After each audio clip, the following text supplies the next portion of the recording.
Hello, my name is Martin Cowen and I am a student of Ancient Greek.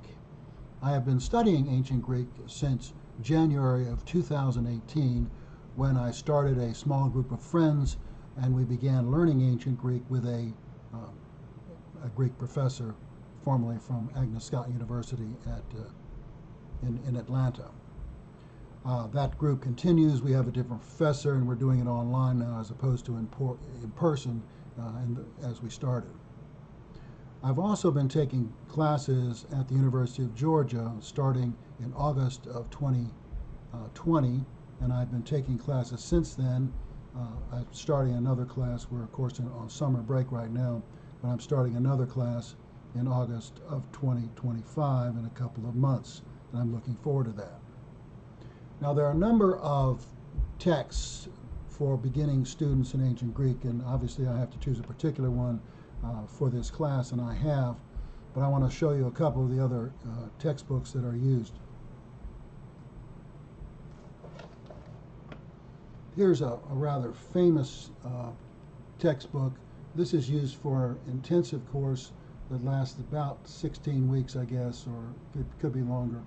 But this work is used to teach years worth of Greek in a very short period of time, about 16 weeks.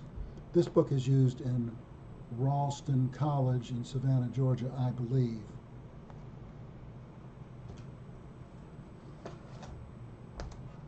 Here's another book that is commonly used. This is called Athanasde, and there are books 1 and 2. Athanasde, An Introduction to Ancient Greek. This is the book that's used at the University of Georgia and at Agnes Scott College in Atlanta.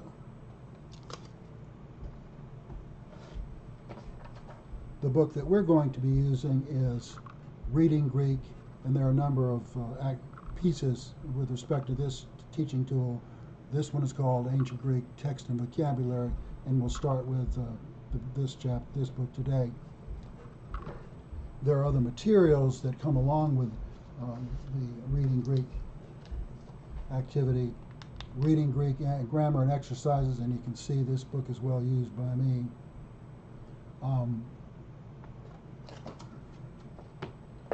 There is a Reading Greek and Independent Study Guide, which I've used. And then there's Reading Greek, the Teacher's Notes. An advantage of this particular course system is that there is a CD that comes with the courses, which allows students to hear the language be spoken. So that's a very useful tool.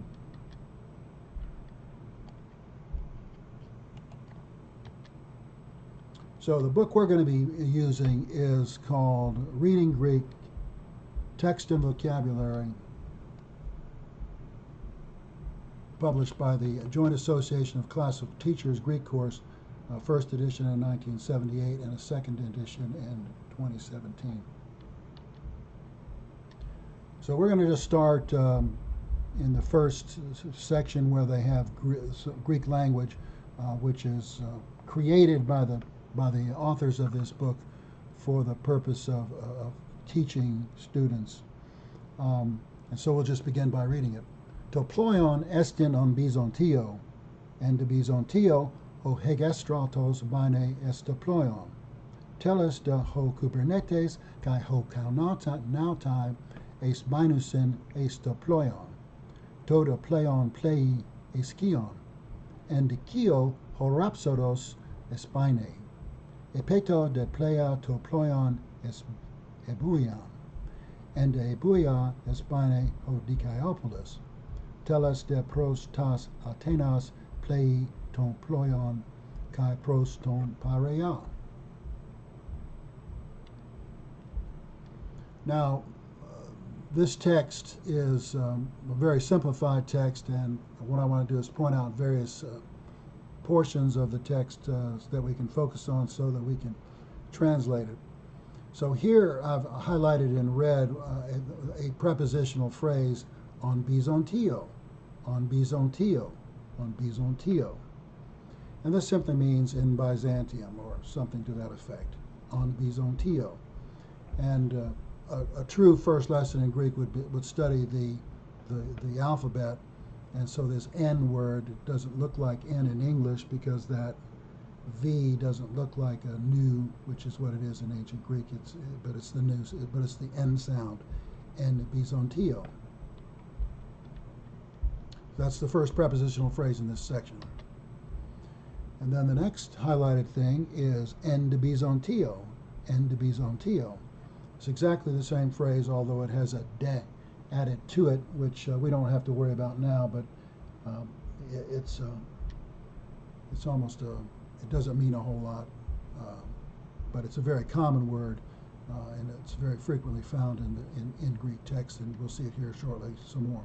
So that's the second prepositional phrase, and this means the de is sort of like an and word, and in bizontio. More on this later. The third prepositional phrase is eis to ploion, eis to ploion, eis to ploion. And this means into the ship or onto the ship. Ploion is ship, eis is the preposition, to is an article, the. And again, this very same prepositional phrase is repeated, es to ploion, es to ploion. And another prepositional phrase, eis kion. This word means to Kion, which is an island in the Aegean Sea. And this introduces a second preposition, eis, which we just saw previously. We've seen eis, 3 times now. It means into, on, or something to that effect. Endikio. And so again we see this first prepositional phrase, in kio, and again this phrase means something like and in kio something happens, and we'll study here in a moment what happens in kio. Then we have eis eboion, eis eboion, so it means into, to eboia, which is the name of a portion of Attic Greek. Enda eboia. So in eboia something happens, and we'll see what it is that happens. Enda eboia. This is another prepositional phrase. And then we have a third and final preposition in this single paragraph, pros tas Athenas. Pros tas Athenas. Pros tas Athenas.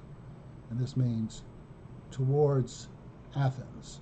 And you'll notice that there is an article there, tas, which means towards the Athens. And so articles are used more frequently perhaps in Greek than in English. And so we wouldn't normally say to the Athens, but the Greek uses that formulation. Pros tas Athenas, Athens. And then finally, pros ton Piraea. Pros ton Piraea. Piraea. Pros ton Piraea. And this is the Piraea. Athens and the Piraea are related. Athens is 5 miles or 7 miles inland, and then there, in ancient times, there was a wall, a protective wall that guarded the road between the port, which is the Piraea, and Athens. So when a ship sailed from Byzantium, as in this case, to Athens, they would land at the seaport of Athens, which was called the Piraea. Piraea in this pronunciation. Okay, so this slide, this set of slides has shown you the various prepositional phrases that are in this particular first paragraph of the text, reading Greek. So it's these are relatively simple or very simple. Enda bizontio in Byzantium, and then the next one, enda bizontio, and in Byzantium. And then there's a directional one rather than a place one. Eis to ploion, into the ship, es to ploion, into the ship. And then that's repeated again, es to ploion. And then we go on to eskion, to kion. and then it says and then or but in Kio, in Kion, something happens. And then we go to another island, it's Es Eboyan, and then they go to, and then and something in Eboya happens, en de Eboya, en de Eboya. And then finally we have a third preposition introduced, prostas Atenas, and proston Pairea. Prostas Atenas and proston Pairea. So both, the first one means towards Athens, and the next one means towards the Pairea. Obviously, Athens and Pairea are the sort of the same thing. One's the seaport of the city of Athens. Pairea is the seaport of the city of Athens. So this is a very simple text that has been created for us by the composers of this text. So let me read it one more time. To ploion estin on Bizontio, and de Bizontio ho hegestratos bine est to ploion. Telas de ho Kubernetes kai ho Kalnautai est binusin est to ploion. To de ploion plei est Kion, and de Kio ho Rhapsodos est bine. Epeto de plei to ploion es Ebuion, and de Ebuia es bine ho Dikaiopolis. Telos de pros Atenas plei ton ploion kai pros ton Pairea. All right, so here we go. Obviously, I think it's important to read this text out loud. I think it's important to commit it to memory if possible. My own personal memory is not adequate to the task of memorize these texts, but you know, most of the teachers I've ever had who were teaching me Greek at one was from memory.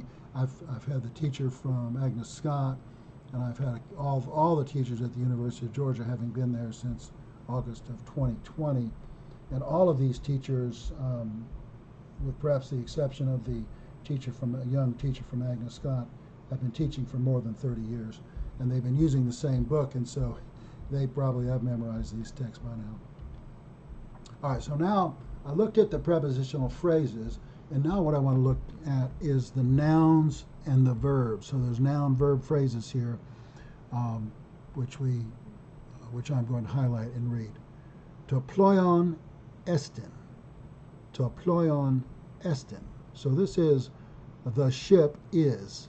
This is a simple phrase. The ship is, and then we have already learned that in Bizontio is in Byzantium. So we now know the location of the ship that we're talking about. To ploion estin. To ploion estin. The noun, phrase, and a verb. To ploion is the ship. Ta is an article. Okay, and I can't quite see it because this purple color doesn't really highlight very well, but the next line has ho hegestratos bine. So what this means is hegestratos, this is a person's name, bine, goes. Bino is to go. Ho hegestratos, and again we see we have the article before a proper name. We wouldn't say that. We would say hegestratos goes estoploion, onto the ship. So this means ho hegestratos goes onto the ship. Ho hegestratos bine estoploion. Okay, we have another noun and a verb phrase. This time it's plural. We have two nouns, a singular noun and a plural noun. And this says ho Kubernetes kai ho nautai es binusin. Hoi Kubernetes kai ho nautai es binusin. And what we have here is Kubernetes means something like the helmsman or the captain. I think probably this text wants us to refer to him as the captain. The captain and the sailors, nautai, like in nautical, es binusin, go on to estoploion. Ho Kubernetes kai ho nautai es binusin estoploion. So the captain and the sailors go on the ship. Okay, here we have another noun, phrase, and a verb. To deploion plei. To deploion plei. So this, we have a da there, which something means like and or but. And the ship sails es Kion. And the ship sails to Keon. And the ship sails to Cleon. To deployon play es Keon. And so what happens there? And Kio. What happens in Kio? Ho rhapsodos espaine. Ho rhapsodos espaine. The rhapsode, the poet, this, the person who sings a song, an epic poem. Espaine means to get on the ship. Ho rhapsodos espaine. And then what happened? Play to ployon. Now here's an interesting circumstance. All the other noun phrases and verbs had a typical American order where you have the noun and then you have the verb. So, but here you have the verb and then the noun phrase. So this says the ship sails the ship. So what it simply means is the ship sailed. The ship sails. Epeto de play to ployon es epuyan. Epeto just means then, de again is and then the ship sails es eboyan to Eboya, to the island of Eboya. And then what happens there? And Eboya es baine hodikaiopolis. So again, we have this noun-verb reversal. The verb is first, the noun is second.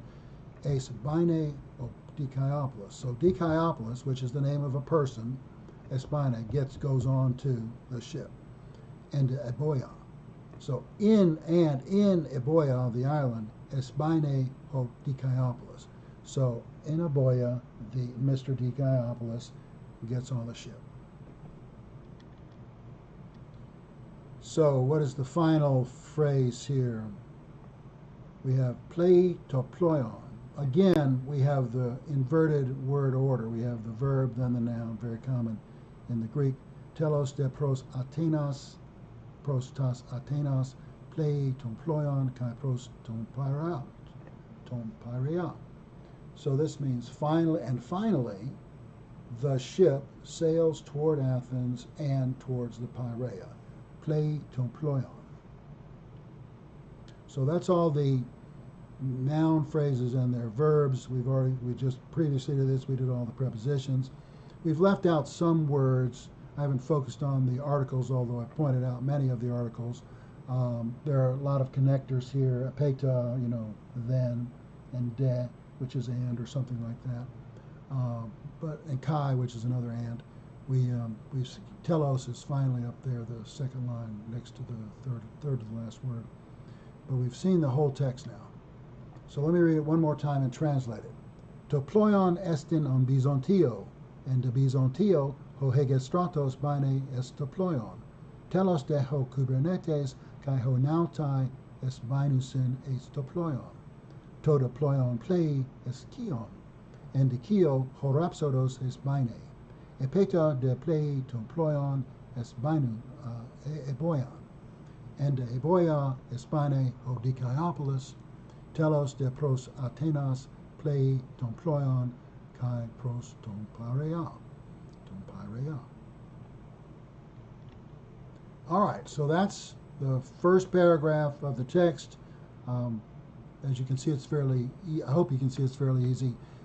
Your task as a student is to listen and repeat this text using the CD as often as you can, and then we can get in more detail as to the grammar and the syntax of these sentences. Thank you very much. I look forward to working with you in learning ancient Greek with Martin Cowen. Bye now.